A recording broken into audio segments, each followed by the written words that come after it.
Right now, people operating weed businesses have to use all cash, which can be difficult and dangerous. Right. Well, I mean, it's a challenge working in an all-cash business, especially when the world is so digital, right? So everyone's used to the credit card services, the banking services, and that's something that, of course, in cannabis, we don't have access to because it's still a Schedule I drug at the federal level. And we would really like to see some things change in our industry for sure. The industry could definitely use help from banks.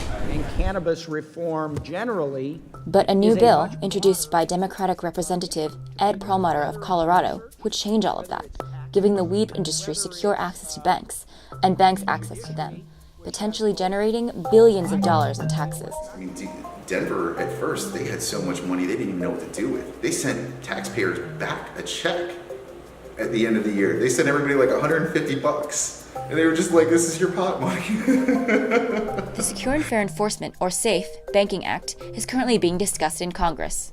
This bill really is a very narrowly crafted piece of legislation dealing with the financial services industry and its ability to provide services to cannabis-related businesses. So far, it has passed through the House Financial Services Committee with a 45-15 vote.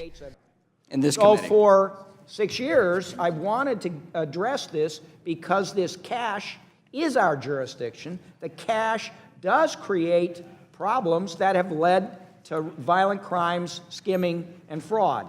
And that's our responsibility, is to address that, and that's why this bill is here. Congressman Perlmutter was not available for a formal interview, but in answering some questions via email, he said that, quote, "The Safe Banking Act has always been solely focused on addressing the serious public safety concerns associated with having millions of dollars in cash on our streets and in our communities. By getting the cash into the banking system, it will reduce the risk of violent crimes such as armed robbery and burglary," end quote. Cannabis stores and businesses are often the targets of violent crime known as crash and grabs, seen here. A team of people crash a vehicle into a storefront and proceed to rob the store of the large amounts of cash on the premise as a result of operating in an all-cash industry. But in reality, a potentially trillion-dollar industry operating in all cash is an issue for the tax collectors. It's not a bunch of people in Congress crying because the occasional dispensary gets robbed. It's because they're dealing in cash and don't have a paper trail for the IRS to watch.